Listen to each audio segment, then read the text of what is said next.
Irmãos, a graça e a paz do nosso Senhor esteja conosco. Amém. Amém. Os que já estão cansados, né? Mas vamos lá, vamos juntos.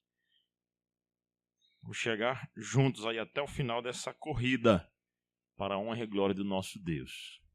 Vamos abrir a palavra de Deus agora em Êxodo capítulo 20. Texto que está aí exposta a lei do nosso Deus. Êxodo 20.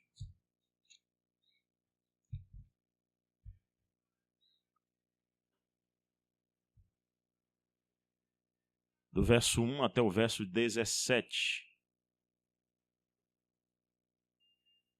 De 1 a 17. Diz assim. Todos encontraram? Diz assim um texto sagrado. Então falou Deus todas estas palavras. Eu sou o Senhor teu Deus, que te tirei da terra do Egito, da casa da servidão.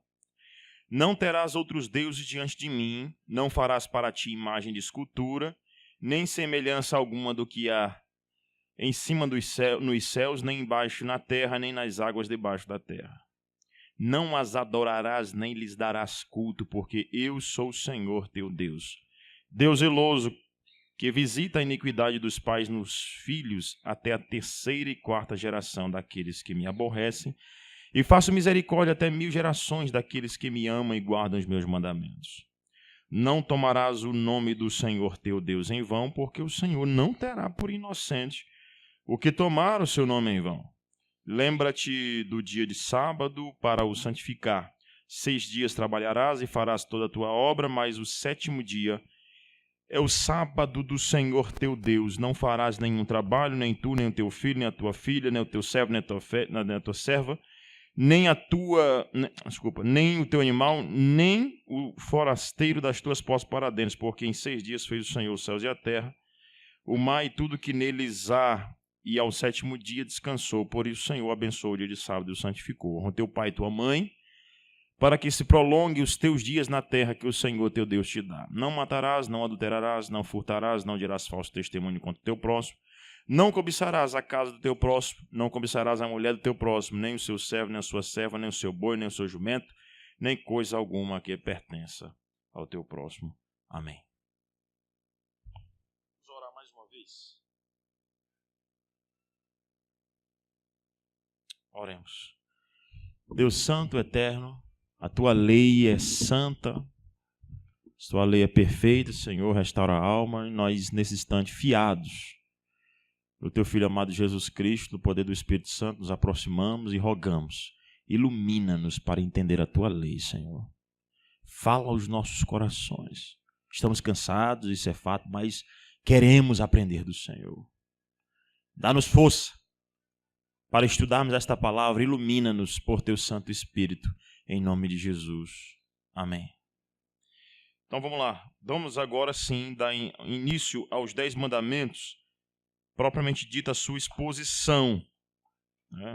Vamos agora entrar na própria exposição dos 10 mandamentos, na expectativa de que o Senhor fale conosco, e nos mostre a sua vontade, o seu desejo aí, expresso na sua lei, que nós já conhecemos como lei moral, tá bom? Não conseguiu aí o arquivo não, né, irmão? Beleza, tranquilo. Não dá pra gente ir fazendo aqui a introdução, uma introdução rápida, enquanto o irmão encontra ali o nosso slide. Então vamos lá. Os 10 mandamentos, a lei do nosso Deus, a gente chama isso de lei moral, né? Lei moral.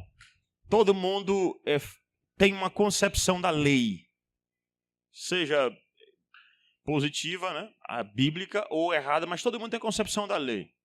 A lei de Deus, ela é o nosso princípio regulador, é ela que mostra o nosso erro, o nosso pecado, e aquela que nos conduz a Cristo. Os nossos princípios de moralidade, todos estão fincados na lei do nosso Deus. Tem alguns que têm aí um código de conduta, outros que têm outros códigos de conduta, mas o nosso código de conduta é a lei moral de Deus, o nosso princípio, a nossa ética.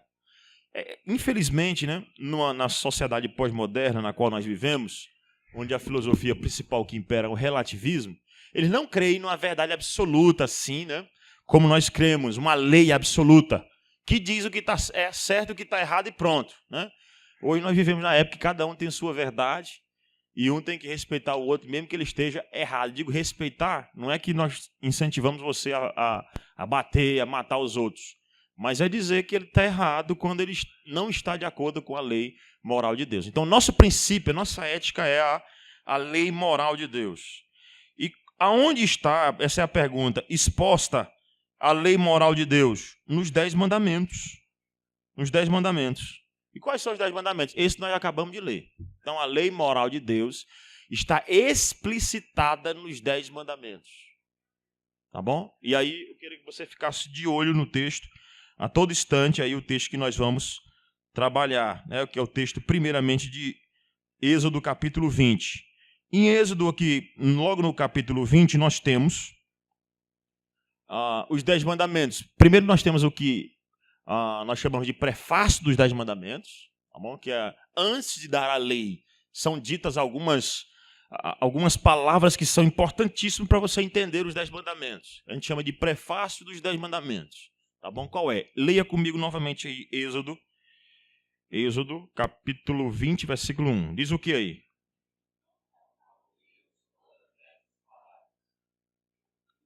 Pode continuar, o 2 também.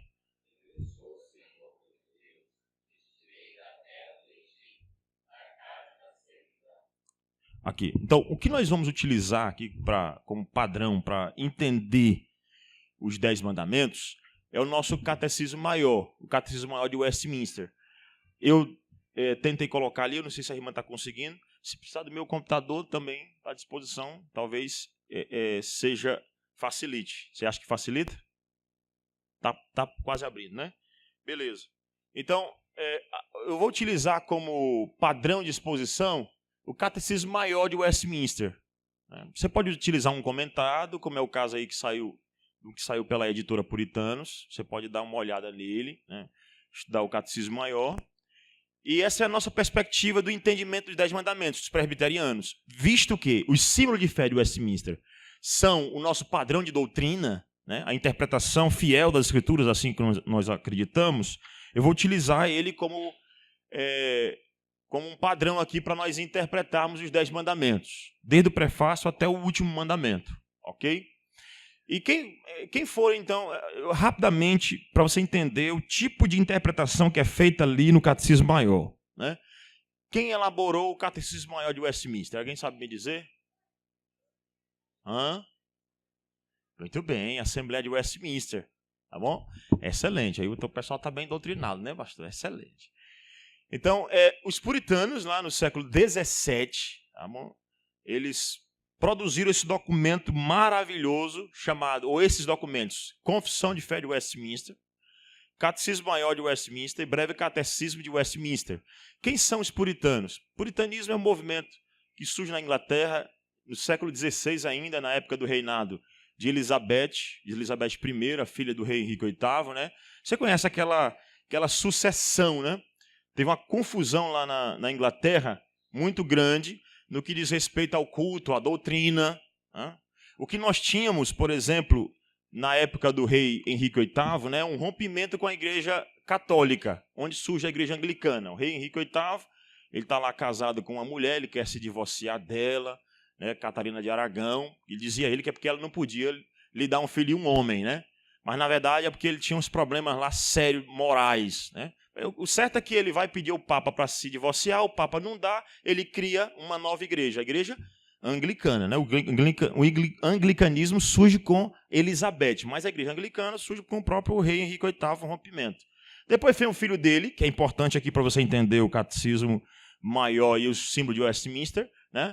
Que é o Eduardo VI, chamado Rei Menino, um rapazinho que reinou com 10 anos de idade e morreu com 16. Rapaz, mas ele foi importante para a nossa história, por quê? Porque no período dele na Inglaterra, ele conseguiu transformar a Inglaterra, de alguma maneira, num lugar protestante. Né? O protestantismo teve um lugar com o rei Henrique, com Eduardo VI, inclusive Calvino escreve cartas para ele, né? Então você tem Eduardo VI, na época dele, um cara importante. Quem é ele? É um indivíduo chamado Thomas Cranmer. Tem uma série que conta essa história que eu estou contando aqui rapidamente para você entender aqui o contexto da nossa Assembleia. Tá? Que é uma série chamada The Tudors. Para menor ela não serve e para crente, mesmo que seja maior de idade, tem que tomar muito zelo, porque tem algumas cenas pesadas e eu sugiro que você pule, com certeza. É uma série chamada The Tudors, que está aí, Netflix. Então, ele conta essa história, né?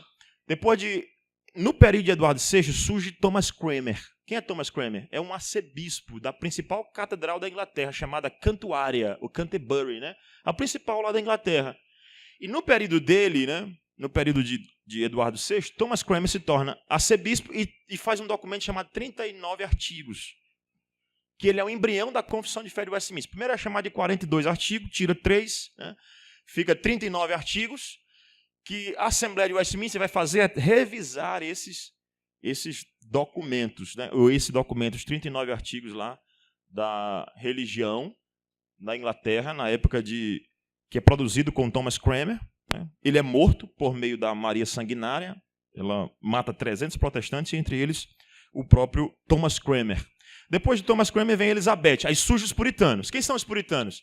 É gente que foi embora da Inglaterra no período da perseguição da Maria Tudor, a irmã de Eduardo VI, filha do rei Henrique VIII com Catarina de Aragão. Então, ela vai perseguir tantos protestantes que eles vão ter que ir embora para Genebra, se refugiar lá com quem? Com João Calvino. João Calvino está lá em Genebra, recepciona esse pessoal e ensina a fé reformada para eles. Então, depois que a Maria Sanguinária morre, eles voltam para Inglaterra, e quando eles voltam para a Inglaterra, eles voltam com a mentalidade mudada, porque eles agora aprenderam com Calvino. Né? Aí Calvino ensina para eles o sistema de governo presbiteriano e também a doutrina reformada, como nós a conhecemos.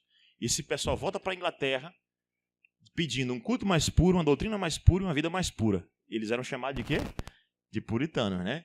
Foi esse grupo aí, ou na verdade o descendente deles, porque aqui é século XVI, que produziu essa visão, ou na verdade esse documento aqui chamado Confissão de Fé de Westminster e os seus catecismos.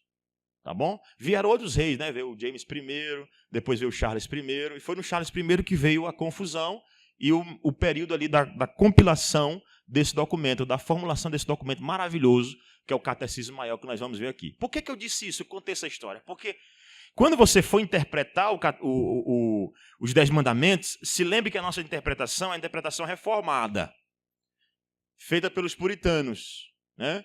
Que aprenderam com quem? Com Calvino. Aonde? Genebra. E voltaram para onde?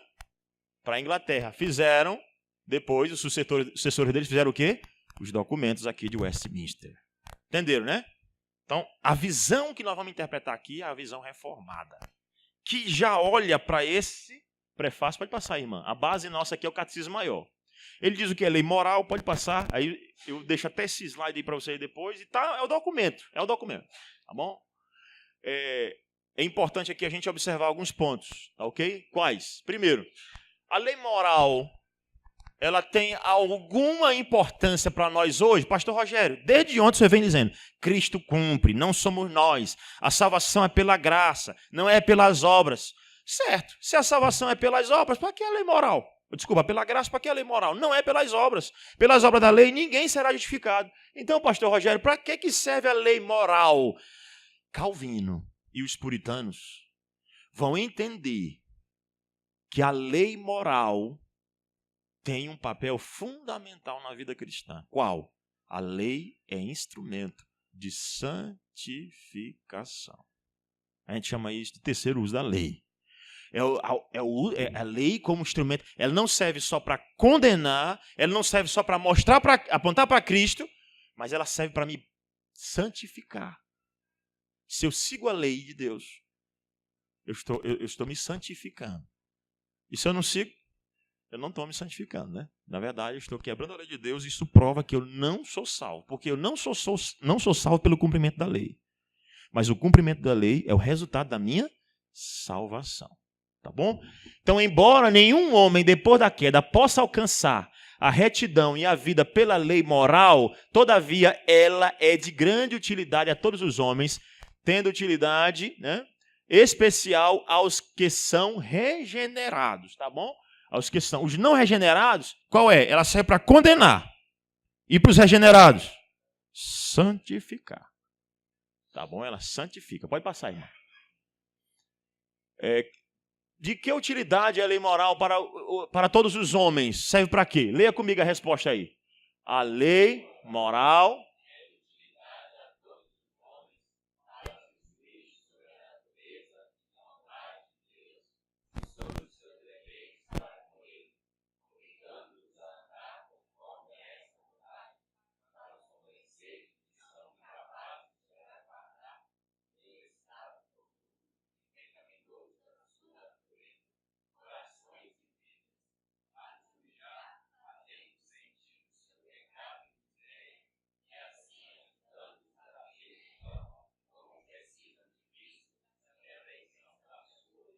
Então, quanto mais eu olho para a lei, mais eu vejo o meu pecado.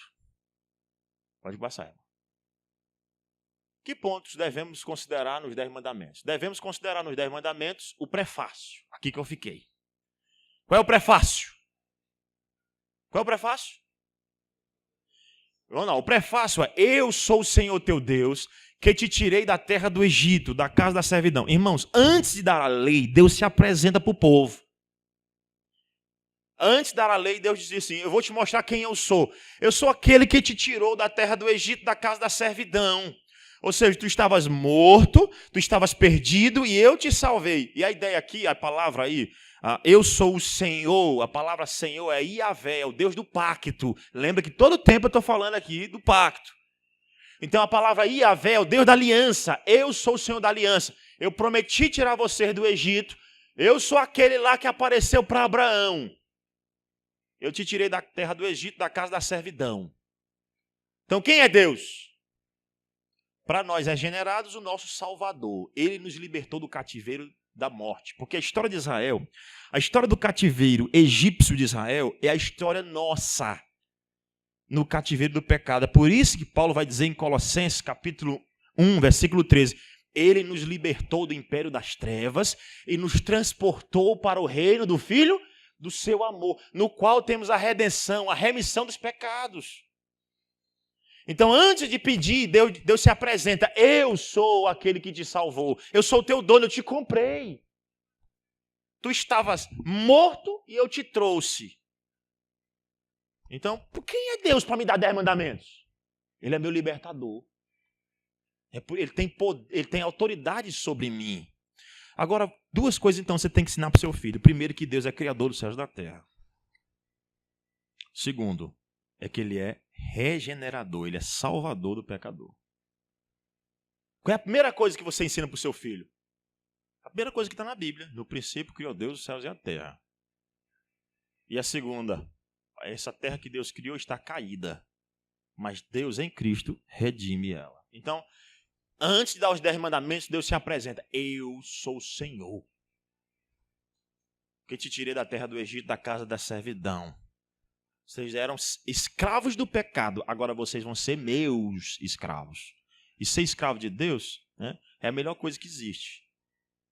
Tá bom? A ideia aqui de escravo não é aquele que fica apanhando, sendo chicoteado no tronco, não. Viu? Ser escravo de Deus é aquele que pertence a Deus. E se pertence a Deus, ele é nosso Senhor. E se ele é nosso Senhor, eu preciso fazer a sua vontade. Entendeu? Então o prefácio é: eu sou o Senhor teu Deus, que te tirei da terra do Egito, da casa da servidão. Agora ele vai dizer, então, quais são as minhas obrigações. Quais são as minhas obrigações? A primeira obrigação, o primeiro mandamento. Qual é o primeiro mandamento?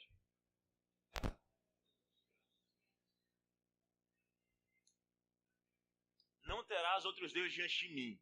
Está aí o primeiro mandamento. Êxodo 20, versículo 3. Primeiro mandamento: não terás outro Deus diante de mim. Irmãos, eu disse para vocês aqui que todos nós temos a semente da religião no coração. Mesmo o ímpio tem. Calvino vai dizer isso. Todo mundo tem a semes religiones, a semente da religião no coração. Então todo mundo foi criado para adorar a Deus. Mas como o pecado veio, Aí a nossa adoração está... Nós morremos espiritualmente, ou seja, a nossa adoração está deturpada. Nós caímos enquanto sacerdotes. Nós não temos mais um culto perfeito. Então nós deixamos de adorar a Deus somente, agora nós adoramos o quê? O que nós adoramos hoje? Um monte de coisa. Adora futebol, adora sexo, adora dinheiro, adora carro, adora casa, adora a si mesmo, né? Adora esposa, adora filho. Nosso coração é o quê? Uma feira de ídolos, como disse o certo autor. Tem ídolo para tudo no nosso coração. Nós somos cheios de ídolos. Mas aí a Escritura vem e nos diz: não terás outros deuses diante de mim, diz o Deus eterno. E aí eu quero observar que esse é o principal dos mandamentos da primeira tábua. Ele é o que? É o principal no sentido de que ele engloba tudo da primeira tábua. São 2 tábuas, né? Todo mundo sabe disso. A primeira tábua diz respeito ao meu relacionamento para com. A segunda tábua, o meu relacionamento para com o próximo. Todo mundo sabe disso. 2 tábuas, 2 focos principais. Nessa primeira tábua, o primeiro mandamento ele é chave de interpretação. Na segunda, o último é. Tá bom? Aí fecha. Aí é fechado de maneira maravilhosa aí os 10 mandamentos. Então, o primeiro é: não terás outros deuses diante de mim. E aqui eu quero sempre enfatizar 2 coisas em todos os mandamentos. Um aspecto que não sou eu que enfatiza, é a própria interpretação do catecismo. Todo mandamento tem um aspecto negativo, ou seja, o que o mandamento está proibindo, e um aspecto positivo, o que ele exige de mim. O que não exige de nós o primeiro mandamento? O que exige de nós o segundo mandamento? Ou o que nos proíbe o primeiro? O que nos proíbe o segundo? Passa aí, mano, por favor. Então, quais são os deveres exigidos, ou seja, o aspecto positivo do primeiro mandamento? Quais são? Então, vamos lá. Os deveres exigidos no primeiro mandamento são: primeiro, conhecer a Deus como um único verdadeiro, ou reconhecer a Deus como um único verdadeiro Deus e nosso Deus, e adorá-lo e glorificá-lo como tal. Pensar e meditar nele. Então, o que exige? O que o mandamento diz? Primeiro, reconhecer que Deus é o único e vivo verdadeiro Deus. Você reconhece isso? Mas não é só reconhecer de boca não, tá? Quando a gente diz que reconhecer a Deus, todo mundo diz: pastor, não tem outro Deus não. Meu único Deus é o Deus criador dos céus e da terra. Mas peraí. Você reconhece isso de coração ou só de boca? Como é que é de coração? Nas suas práticas, você reconhece que Deus, só há lugar para Deus? Para quem você trabalha? Quando você está fora aqui da igreja. Eu trabalho com seminaristas, né? Porque eu sou professor lá no seminário. E aí, às vezes, eu já ouvi de seminarista que diz o seguinte: pastor, cansei de trabalhar para o mundo. Agora quero trabalhar para Deus. Estou aqui no seminário. E antes, irmão, você estava trabalhando para quê? Para o diabo? Não, nós sempre trabalhamos para Deus. Mesmo quem não é pastor, nem é missionário, está trabalhando para Deus. Se é médico, trabalha para Deus. Se é garçom, trabalha para Deus. E reconhecer o Senhor é fazer tudo para a glória de Deus. Aí a primeira pergunta do catecismo menor, né, do breve catecismo: qual o fim principal do homem? Glorificar a Deus e gozá-lo para sempre. Em tudo. Em tudo. Então, exige de nós que nós reconheçamos que só existe um Senhor. Agora, outra coisa aqui, e aí pega aquela questão de alguns irmãos que infelizmente ainda acreditam na visão evolucionista, é que a pessoa diz que acredita em Deus, que Deus é o seu único Senhor. Não, ele é o meu único Senhor. E há uma pergunta no dia que você vai fazer a profissão de fé, aí o pastor pergunta: você acredita em Deus Pai Todo-Poderoso, Criador dos céus e da terra? Você acredita que Ele é Deus único e verdadeiro? Você acredita? Aí o pastor vai dar um estudo sobre criação. Aí ele diz: o universo foi criado em 6 dias pelo poder da palavra de Deus. Não, pastor, peraí, não é assim também não. Eu acredito que de um dia para o outro houveram milhões e bilhões de anos. Eu acredito, pastor, em evolução. Peraí, ou você acredita em Deus ou você acredita na evolução. As duas perspectivas são diametralmente opostas. Uma diz que Deus criou o universo em 6 dias. E a ideia de dia ali era 24 horas, porque Deus falava com Adão na viração do dia. É a mesma palavra lá, hebraica, é a mesma palavra. Para a viração do dia e para 6 dias, pelo poder da palavra de Deus.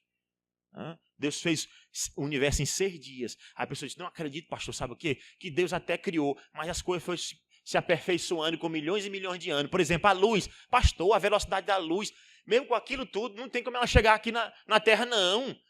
A distância é muito grande. Então Deus criou a luz em milhões e milhões de anos para ela poder chegar aqui na Terra. E viu Deus que tudo quanto fez era muito bom. Houve tarde e manhã o segundo dia.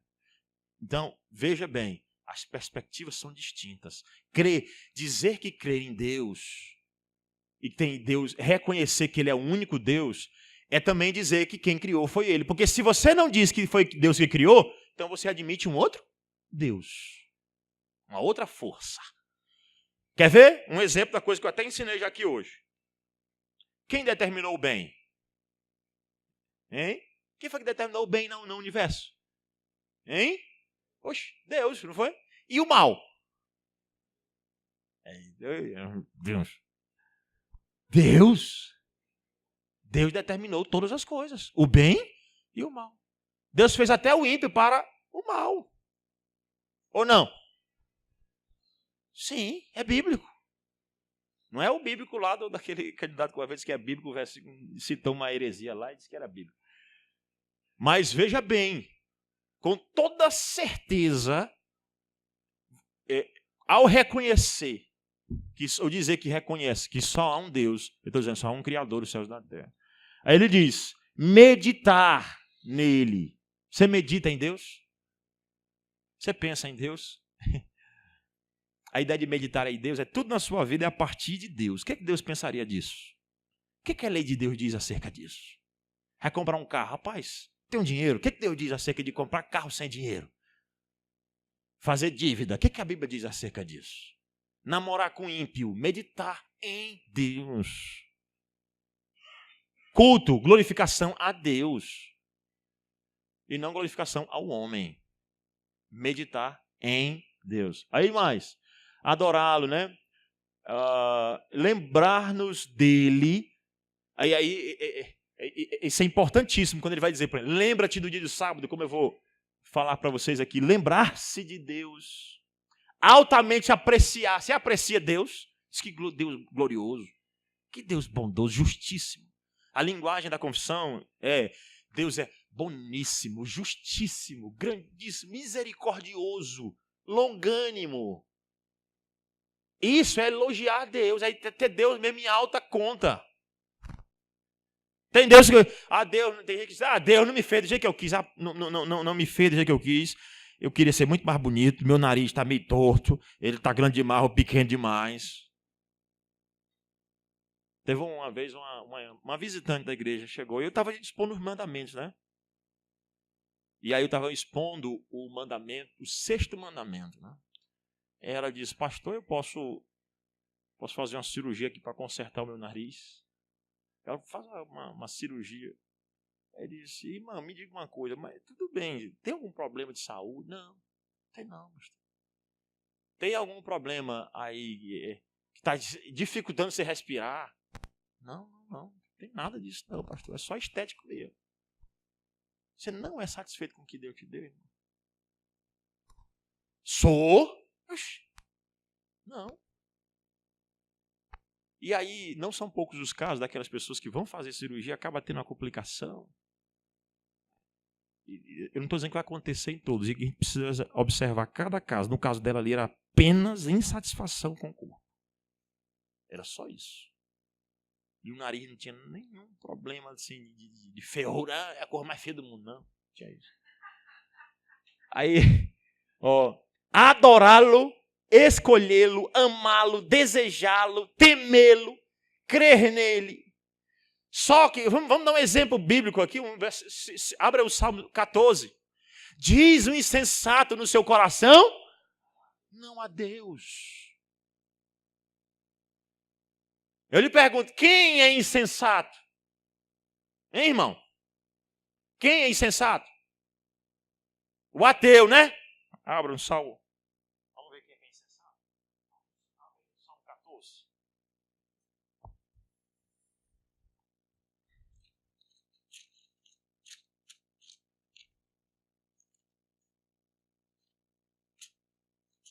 Esse texto é magnífico.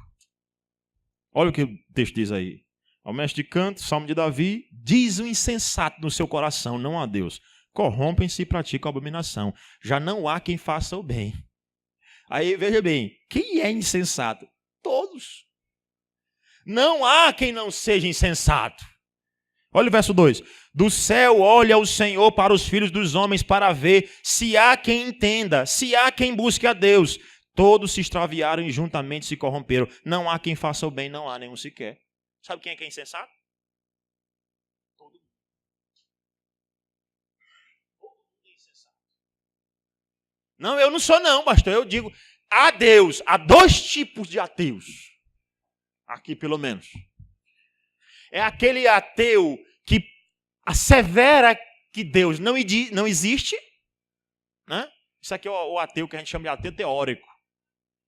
Imediatamente, né, ele diz, não existe Deus. Richard Dawkins, né, e outros tantos aí cientistas que não acreditam na existência de Deus, que tentam provar que Deus não existe. Né? Então, o ateu que assevera de boca, esse está quebrando de cara o primeiro mandamento. Porque o primeiro mandamento exige o quê? Que nós reconheçamos que Deus é Deus, que nós o adoremos, que nós o glorifiquemos. Agora existe o outro ateu, que esse está mais dentro também, até da Igreja Presbiteriana do Brasil. Qual é? É o ateu que não é de boca, ele não assevera que Deus não exista, mas ele vive como se Deus não existisse. Ou seja, ele faz o que ele quer e não está nem aí. E aí muitas vezes nós somos insensatos. Nós pecamos sem considerar que existe um Deus justíssimo. Nós agimos como se Deus não existisse. Fazemos um culto de qualquer maneira como se Deus não existisse. Irmãos, o mandamento é riquíssimo. Diz o insensato no seu coração, não há Deus. E o outro insensato, vive como se Deus não existisse. Vou perguntar para você, você é ateu? Não há nenhum sequer que não seja. Do céu olha o Senhor para ver se há quem entenda, se há quem busque a Deus, se há um que não seja ateu nesse sentido. Mas todos pecaram com a quebra do primeiro mandamento. Todos. Você reconhece a Deus como Deus da sua vida? Sim? Ou não? Você pode abrir, por favor, em Romanos capítulo 1. Vou citar aqui, você pode ir acompanhando aí, porque a partir do verso 19, nós temos aquelas pessoas, dois grupos de pessoas aí em Romanos capítulo 1. Aí o apóstolo Paulo vai falar dos gentios, que não tem Bíblia, né? Não tem Bíblia, e vai falar dos judeus que têm a Bíblia. E os dois desconsideram a existência de Deus. Né? Paulo vai dizer aí que o gentio ele é indesculpável diante de Deus, porque o que de Deus se pode conhecer está revelado na criação. Tá bom? Por meio das coisas que foram criadas. Então, tem muita gente que diz o seguinte, pastor, mas o índio lá na tribo, ele, coitadinho, ele não pode ser punido por Deus não, viu, pastor? Porque ele é inocente. E nem a lei ele tem lá, não. Então ele que adora? Ele adora mesmo uma árvore. Uma árvore. Ele adora, como ele é um panteísta, pastor, ele adora um animal, ele adora a natureza. Inclusive ele faz remédios lá porque ele acredita, a partir da natureza, porque ele acredita que existe um poder curador. Ele está quebrando o primeiro mandamento. Ele é desculpável diante de Deus? Não. Tem Sky. Alguns têm Sky hoje, realmente, né? Mas meio que não tem Sky, mas alguns têm. Tem até Hilux, né? Infelizmente. Realmente tem. Você entra no Maranhão, ele tem muito índio, né? Mas de vez em quando você vê um índio lá com uma condição financeira melhor do que a nossa. Então vamos lá. Não era para pegar em dinheiro, né? Porque é tido como animal que é o que com dinheiro. Mas eles não são animais. Mas diante de Deus eles são o quê? Indesculpáveis. Porque Deus, por meio da revelação geral, né? Por meio do cosmo, todo mundo vê que o céu não foi criado por um ser humano, né? O céu precisou de uma força sobre-humana. Então o céu é o quê? Testemunho contra os ímpios. Abra aí no Salmo 19, deixa marcado em Romanos, vai para o Salmo 19. Salmo 19 diz o quê? Os céus proclamam a glória de Deus e o firmamento anuncia as obras. Um dia discurso, olha o discurso, olha o discurso que tem ali. Não são palavras escritas, mas o céu tem um discurso. Um dia discursa um outro dia e uma noite revela conhecimento. Não há linguagem, nem há palavras. E deles não se ouve nenhum som. No entanto, o quê?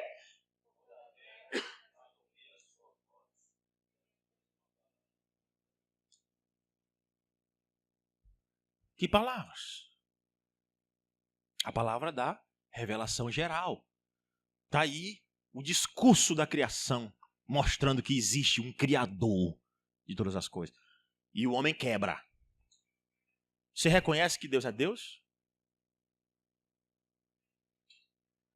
E não adianta dizer, não, nunca tive Bíblia, nunca tive oportunidade, nunca estudaram o catecismo comigo. Pastor, nunca estudou o catecismo comigo, não. És indesculpáveis, porque o testemunho contra você são os céus. Tá bom? Agora, do mesmo jeito lá em Romanos vai dizer que tem um judeu. Agora já na segunda parte do texto lá de Romanos capítulo 1 e entrando no capítulo 2. E tu, que tens por sobrenome judeus, que te repousas na lei, que estás certo de que é guia de cegos e instrutor de ignorantes. Tu que diz que não se deve cometer adultério e o cometes. Tu que diz que não deve roubar, mas rouba. Tu pensa que vai te livrar da lei de Deus? Da ira de Deus, na verdade? Não. O que isso mostra? Que ninguém está cumprindo a lei de Deus. Que lei é essa? Os deveres exigidos. Reconheça a Deus. Reconheça a Deus. Adore a Deus. Não adore a criatura. Adore o Criador. Mas infelizmente nós somos tentados, né? Adorar a criatura. Adorar jogador de futebol. Cantor, ator. Eita, meu ator preferido, Brad Pitt. Né? Meu ator preferido. Ô, pastor. Esse aí eu não vivo sem ele. Ele vai para um filme, eu tenho que ir. Filme do Harry Potter. Eita, aí. Antes de sair a sessão, já comprei a minha, pastor. A minha está reservada 2 semanas atrás. Irmão, não é pecado assistir o Harry Potter. Desde que você, claro, entenda que aquilo não é verdade. Agora, adorar aquilo, colocar aquilo acima de Deus é pecado, é quebra do primeiro mandamento. Não terás outro Deus. Aí a gente bate nos católicos, bandidólatra, que tem um santinho em casa. E você, Ezequiel vai dizer que tem um ídolo, que é o pior, que é o ídolo do coração. Esse é ídolo miserável e difícil de matar. É o ídolo do coração. Ok? Eu não tenho como, irmãos, trabalhar detalhadamente cada um, mas esses são os deveres, o quê? Exigidos. Tem aqui vários versículos que falam sobre isso. Vários mesmo, tá bom? Irmã, pula pra gente aí. Quais são os pecados proibidos? Então, aspecto positivo. Reconheça a Deus, adore, o busque, medite nele. E o que é proibido? Proibido. Os pecados proibidos no primeiro mandamento são o ateísmo. Ser ateu é pecado, tá bom? Teórico, prático. Qualquer um deles. Qualquer ateísmo é quebrar o primeiro mandamento. Mas, pastor, eu gosto tanto da biologia. A perspectiva da biologia é bem melhor do que a da Bíblia. Então, você está quebrando o primeiro mandamento. Está quebrando. E aí, rapaz, é incrível como tem crente que entra nessa balela. Essa conversa aí de evolucionismo. Os meninos não podem entrar na universidade que aí deixa de acreditar em Deus. Não estudou os mandamentos em casa. Né? Não fez a tarefa de casa. O ateísmo, negar ou ter um Deus, a idolatria, né? Um Deus além do nosso. Né? A idolatria, ter ou adorar mais do que o Deus, criador dos céus e da terra, ou qualquer outro, juntamente com o verdadeiro Deus. Pastor, porque é o seguinte, eu adoro meio Deus e meio meu dinheirinho. É meio a meio. Não há como servir a dois senhores. Quem é que diz isso? O Senhor Jesus Cristo no Sermão do Monte. Ou há de amar um e aborrecer o outro, ou vice-versa. Quando Deus se apresenta para Moisés e diz, olha, eu sou o Senhor. Ele não diz o seguinte, olha, eu sou um dos senhores que existem, um dos deuses que existem. Não. Eu sou o Senhor, teu Deus. Eu sou o único Deus. Então você ter qualquer outro Deus que não seja o Criador dos céus e da terra é pecado. E compartilhar. Eu quero dizer para você que Deus não divide a sua glória com ninguém. Ninguém. Tá bom? A glória então da pregação não pode ser do pastor de jeito nenhum. E o pastor que faz isso se engana. E está passivo da ira, da punição eterna de Deus. Deus não divide a sua glória com ninguém. Aí eu fico pensando que muitas vezes, né, tem aquelas ministrações de louvores que chamam a atenção para si. Pessoas que estão ali achando-se o máximo. Dividindo a glória. Está, Senhor, a metade é tua e a outra é minha. O não tê-lo ou não confessá-lo. Você abre, por exemplo, a Bíblia em Romanos capítulo 10, o apóstolo Paulo vai dizer que com o coração se crê e com a boca para a salvação. Quem me confessar diante dos homens? Eu. E quem me negar? Irmãos, é pecado não confessar. Pastor, eu sou um servidor secreto de Deus aqui na terra. Não, você tem que confessar.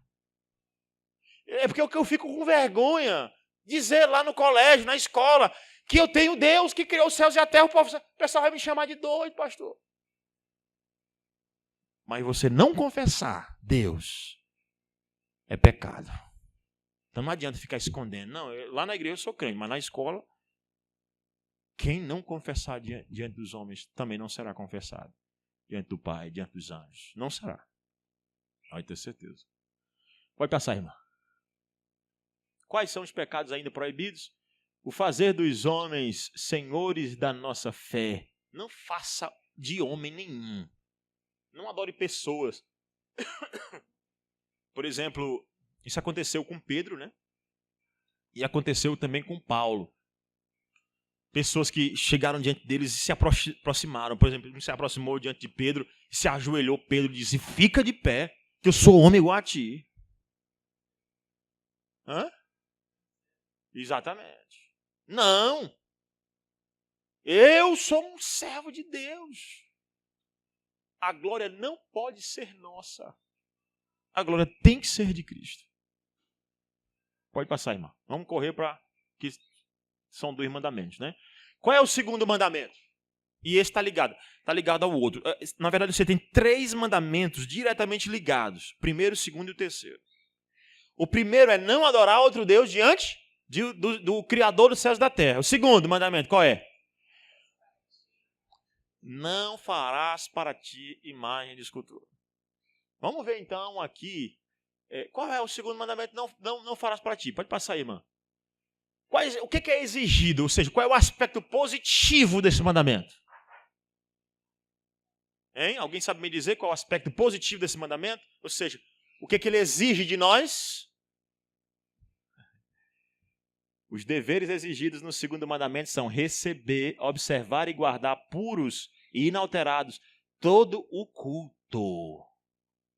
Irmãos, o mandamento diz respeito ao culto a Deus, à adoração a Deus.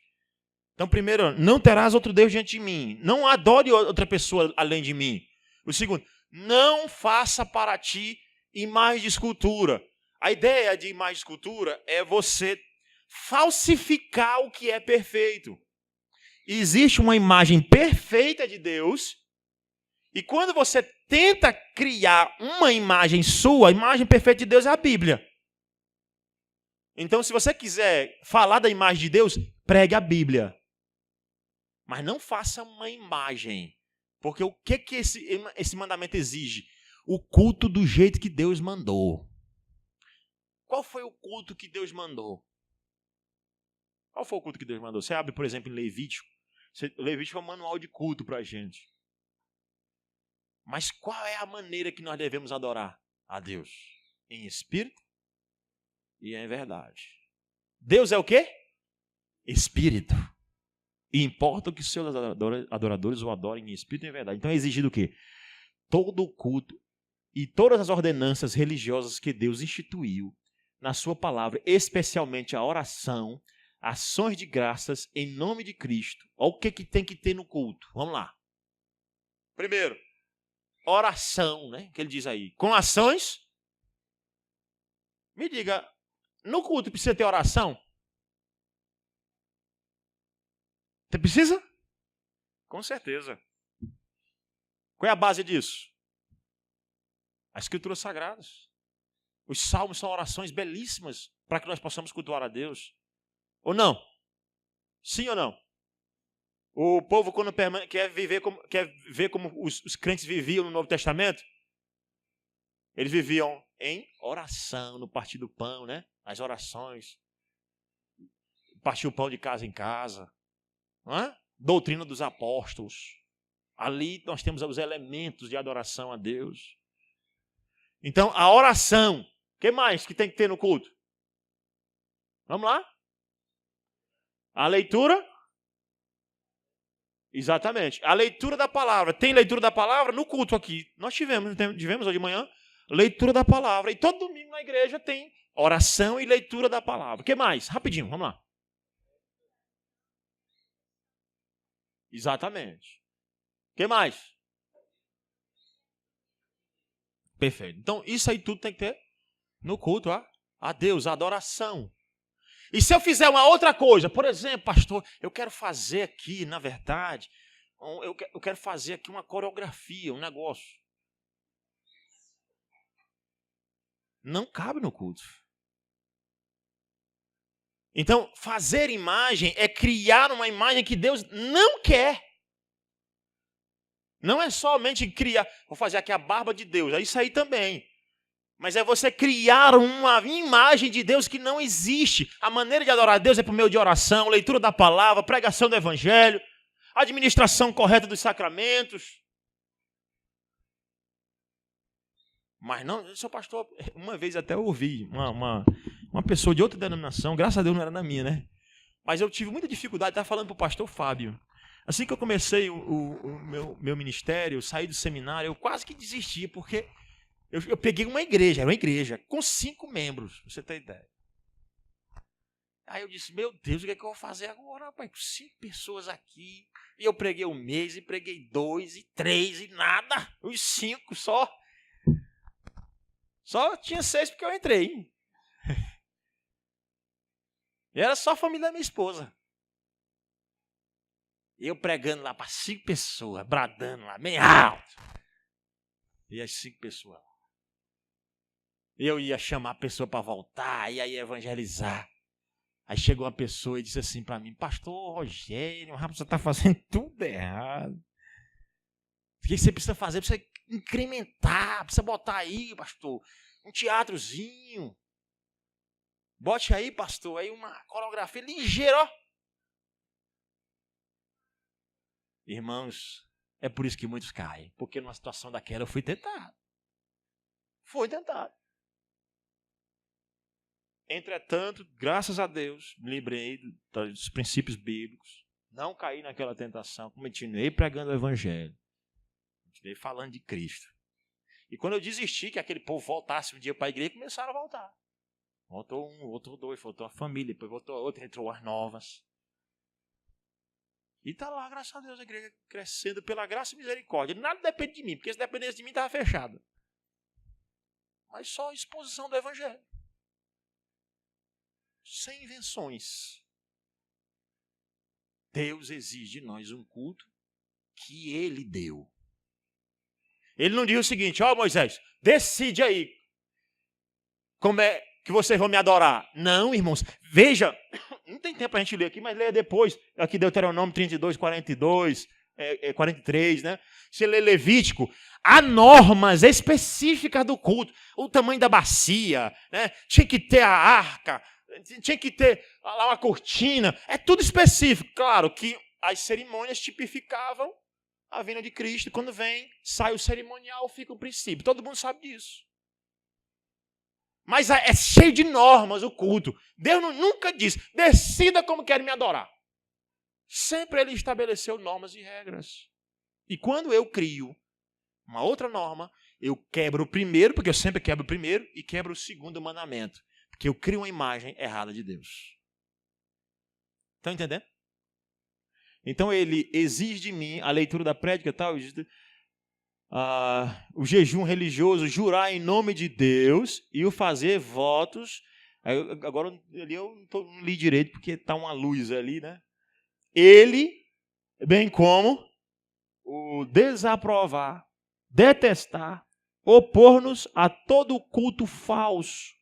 Então nós precisamos nos opor ao culto falso. É ser contra o culto falso mesmo. Entendeu? É não aceitar. Eu lhe digo com toda certeza, Deus não aceita o culto falso.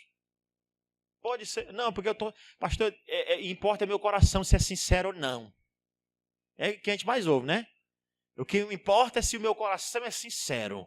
Não, o culto é em espírito e em mentira. É isso? Não, e é em verdade. Então você pode estar sinceramente errado. Sinceramente errado. Você é sincero.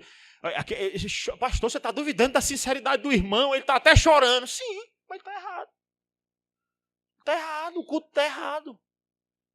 Ele pode chorar, derreter, mas está errado. E Deus não aceita o errado, irmãos. Ele quer do jeito que Ele mandou. Eu fui uma vez, irmãos, para um culto. Eu fui convidado para pregar num culto. E aí, quando chegou lá, na verdade, antes de chegar lá, a irmã que me ligou, né, muito respeitosamente, mas ela disse assim: pastor, eu queria lhe convidar para pregar aqui no encontro de jovens, um culto de jovens. Eu disse: estou dentro, vamos lá. Aí ela disse assim, eu disse: qual é o tema, irmã? Tem um tema específico? Ela disse: tem. Qual é? Ela disse: a águia que nos renova. Aí eu disse: irmã, só me explica que águia é essa? Que águia é essa? Só para eu ficar sabendo, né? Que águia é essa? Ela disse: que águia é essa, irmã? Ela disse assim: não, pastor, é porque eu senti um tema que nós decidimos aqui, não tem aquela águia lá na Bíblia e tal. Eu disse: irmã, posso falar outra coisa? Assim, pode, não tem problema não. Aí eu fui para o culto. Aí quando eu cheguei lá no culto, né? Eu cheguei lá às 7 horas da noite, começou em ponto, 7 horas. Só que aí veio uma apresentação, veio outra. Aí daqui a pouco tá eu aqui do lado da minha esposa, aí de repente veio uma águia voando por cima da igreja. Tá, uma águia voando. Pá. Eu disse: rapaz, o que é isso aqui? Eu posso até discordar, uma águia, bicho, era bonita. Eu fico assim pensando, eu fiquei pensando como é que aquela águia voava até hoje. Eu não sei como foi que ela voou. Mas o certo é que ela voando lá, pai, eu disse: rapaz, que é isso aqui? Irmãos, eu sei que uma apresentação, outra outra participação. Eu cheguei lá às 7 horas, foram passar a palavra para mim, era 9h10. Eu fiquei assim, quase que mudava de sermão várias vezes. Mas eu assim, demorou quase 2 horas e 10 minutos para me passar a palavra, até que o pastor disse assim: agora é o seguinte. Aí o pessoal acabou as apresentações deles, sabe o que eles fizeram? Foram saindo. Aí o pastor: pastor Rogério vai falar agora. Fecha as portas. Tá? Fecha as portas. E pastor, pode descer o sarrafo. Eu preguei 1h20 para descontar. Para descontar, né? Que quase não tinha palavra. Né? Eu vou pregar 1h10. Preguei 1h10. E batendo em imagem, tudo. Eu não sei se eles entenderam, porque eu até... Era uma igreja assim, tanto quanto... não era reformada, né? E eu dizia, e só quem vai para o céu são os eleitos. E eles, glória a Deus. Eu não sei se eles entenderam, né, realmente. Mas que Deus, eu espero que a palavra tenha fincado no coração. Por que eu dei esse exemplo? Irmãos, aquele culto eu vi tanta imagem, tanta coisa errada. E eu fico pensando, se eu, à luz da Escritura, achei errado, imagina Deus que é santo, puro, perfeito. Você imagina esse tipo de coisa sendo apresentada para um Deus que é perfeito, que exige obediência perfeita. Então, é pecado, e ele exige de nós, então, que nós rejeitemos qualquer culto errado. Então, se você presencia um culto errado, é por isso que a confissão de fé não vai dizer que a única igreja verdadeira é a igreja presbiteriana do Brasil. Não diz isso não. Mas ela fala de igrejas mais puras e menos puras. E com certeza, irmãos, eu estou na igreja presbiteriana do Brasil porque eu acredito sinceramente que ela é mais pura. Ela não é a única, mas ela, para mim, é a que mais se encaixa com as escrituras sagradas. A despeito dos erros que ela tem, que nós temos erros, nós somos perfeitos. Entendeu? Porque se eu não acreditasse nisso, eu não estaria aqui. Com certeza não. Mas eu creio que ela leva o culto a Deus a sério. Culto não é brincadeira, irmãos. Quantas pessoas foram consumidas, né, no Antigo Testamento por causa de culto errado a Deus? Idolatria. Por que Deus jogou o reino do norte todinho fora? Por causa da idolatria de Jeroboão I. Porque Jeroboão I fez um culto cuja ele e os seus sacerdotes, que eram os sacerdotes. A Bíblia disse que o culto devia ser em Jerusalém, com os levitas que Deus escolheu para adorar. O que Jeroboão fez? Um culto em Samaria com outros sacerdotes, pois Deus destruiu o reino do norte. Entregou na mão do império assírio. E depois jogou o reino do sul também no cativeiro babilônico. Por causa de quê? Culto errado. Culto errado. E você acha que Deus não vai matar também hoje, não? Com certeza. Joga no inferno aqueles que cultuam de maneira errada. Tá bom, irmãos? Vocês estão entendendo? Estou chegando no final, agora é verdade mesmo. Vamos lá, irmão. Quais são os aspectos proibidos? Os pecados proibidos, não os aspectos negativos, desculpa. Os pecados proibidos. O que é proibido?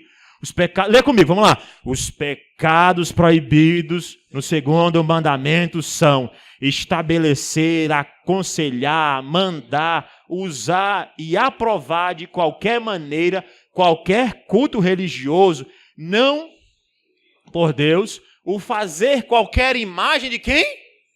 E o que mais? De todos? De quantas pessoas? Eu vou fazer bem aqui. Quando eu era criança, eu cometi esse pecado. Uma professora da escola mandou a gente desenhar Deus. Aí eu, criança, desenhei o Deus, um velho barbudo, né? Com, bem resplandecente lá, bem vigoroso, ainda que velho. Mas aí eu cometi um pecado. Eu tentando desenhar o Deus Pai. Mas também é pecado desenhar o Espírito Santo. Que alguns dizem que ele é uma pomba, né? Aí diz, tá vendo, pastor? Tem que ser uma pomba, tem que ter uma pomba. Inclusive a tradução lá de Lucas, que diz que desceu de uma forma corpórea, não é a melhor. Tá bom? Ele desceu como uma pomba. Mas não existe imagem, ou não pode ser feita imagem de nenhuma das pessoas da Trindade, e nem do Filho. Que essa é a que nós mais caímos, né? E eu fui criado no flanelógrafo. Alguém conhece o flanelógrafo? Levanta o braço aí. Aí, ó, os mais antigos conhecem o flanelógrafo. O flanelógrafo, minha professora botava lá a imagem de Cristo pregada na flanelinha lá, né? A imagem de Cristo. E a gente entendendo a fazer o pecado. O documento aí diz que é pecado. Não farás para ti imagem de escultura. A ideia ali, ele não está proibindo fazer foto. Chega, pastor, então é perigoso. Ele diz que não pode fazer nem de algo que está nos céus, nem embaixo da terra, nem nas águas debaixo da terra. Então não posso tirar uma selfie, não posso tirar uma foto do tubarão e nem posso tirar a foto das estrelas, dos astros. Não. Os 3 mandamentos estão juntos. Não terás outro Deus diante de mim. Não farás imagem, é a imagem de Deus, da divindade. Não se pode fazer imagem nenhuma de Deus. Ah, pastor, mas é porque Cristo encarnou.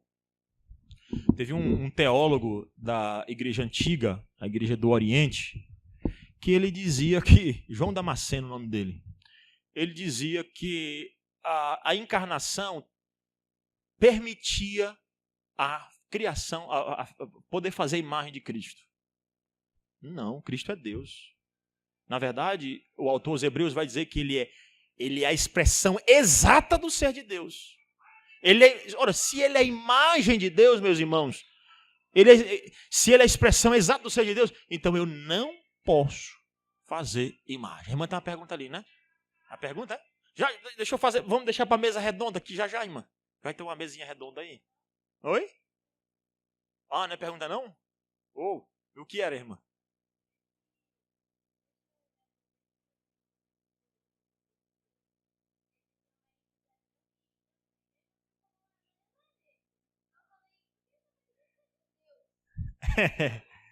Boa, irmã. Boa, viu? Deus é Espírito. Ninguém viu Deus, a não ser que Deus encarnado, que é Cristo. Esse as pessoas viram. Ou não? Sim. A cor dele, tem muita discussão. Se você for pelo livro aí, o filme, na verdade, O Alto da Compadecida, né?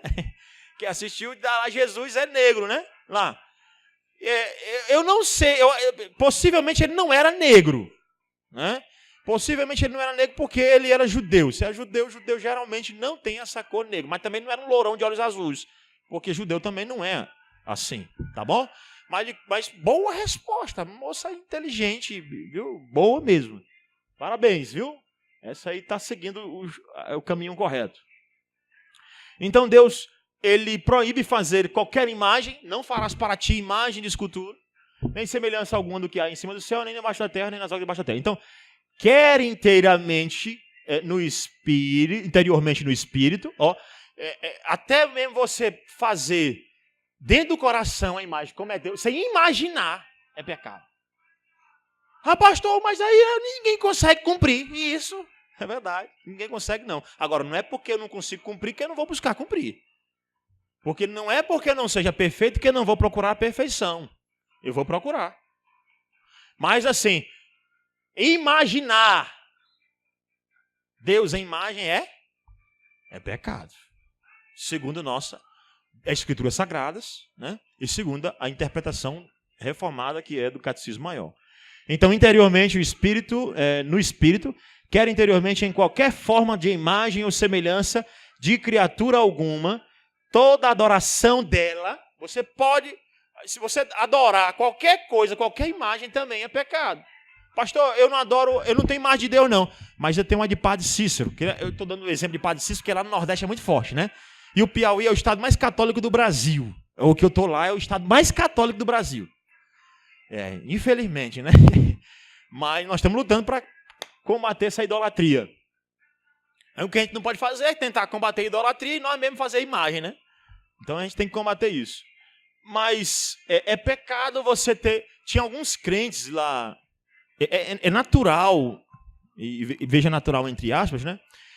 Você entrar na casa de um crente, que ele é novo, ainda neófito, e ele ainda tem uma imagem lá de Padre Cícero, de Santo Antônio, entendeu? São Francisco do Canindé, entendeu? Tem lá dentro da gavetinha dele. Ele disse, não adoro não, está aí só guardadinho. Não, irmãos. Deus conhece o nosso coração, né? Então, se você ainda guarda a imagem da outra Senhora de Aparecida, não é Nossa Senhora, né? Que é conhecida como Senhora de Aparecida, lá no fundinho da gaveta. Disse, ninguém está vendo, vai que é verdade, né? Vai que a igreja presbiteriana está errada.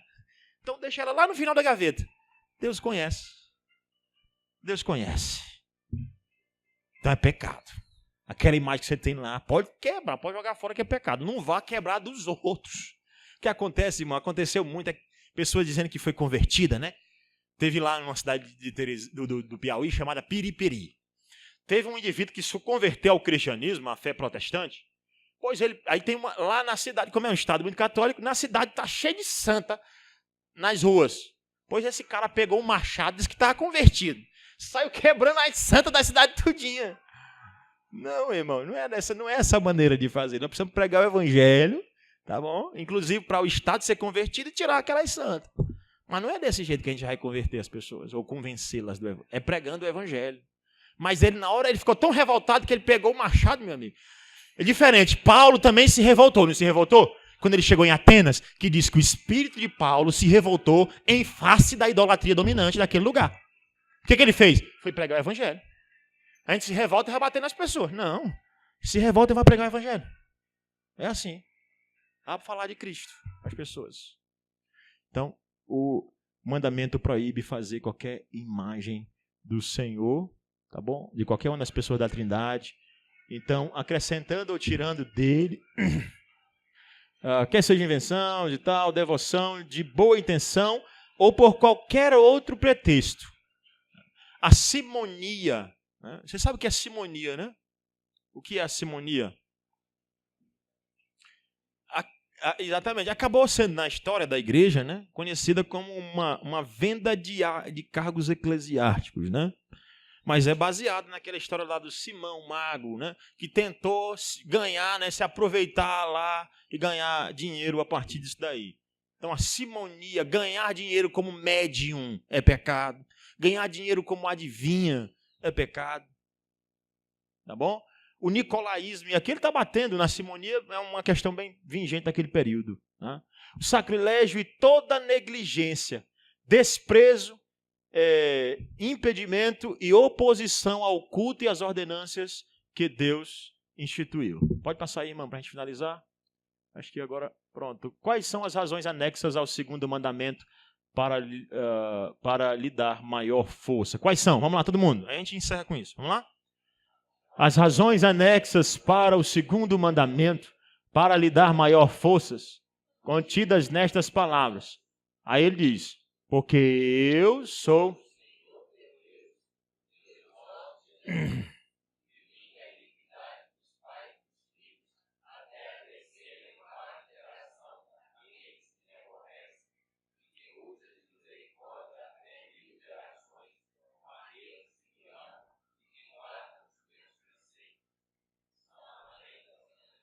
Tá bom, até aqui. Uma razão final para você cumprir o segundo mandamento. Deus é zeloso. E não adianta, ele visita a iniquidade dos pais nos filhos. Como é que é isso? Que é isso aqui, pastor? É a maldição hereditária que se fala por aí? Não existe isso, irmãos. O que existe é norma pactual. Se você abre a Bíblia em Deuteronômio capítulo 6, o que vai dizer?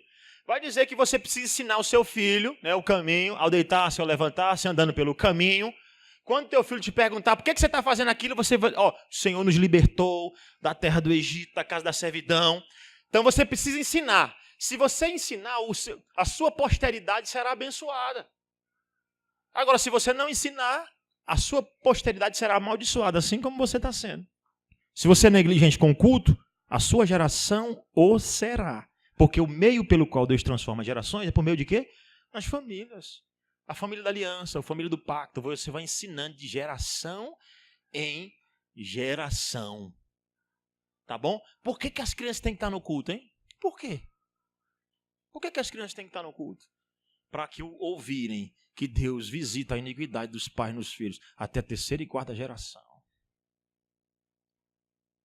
E também para ouvirem que Deus abençoa até 1000 gerações daqueles que amam e guardam os seus mandamentos. Tem que ouvir isso. Você abre em Joel, né? Você vê Joel lá, o livro de Joel. Deus dizendo para o profeta, para dizer para o povo, arrependam-se. Ele vai dizer quem é que tinha que vir. Os anciãos tinham que vir, as autoridades tinham que vir, todo mundo tinha que vir. Ele vai dizer, e as crianças que amamentam também têm que vir. Peraí, as crianças que amamentam, por que eles têm que vir? Se ele não entende nada. Para ouvirem as normas do pacto. Que Deus visita a iniquidade e Deus abençoa aqueles que obedecem. Que Deus nos abençoe, meus irmãos. E são os 2 primeiros mandamentos. Espero que Deus tenha fincado essas palavras nos nossos corações e que Ele as aplique.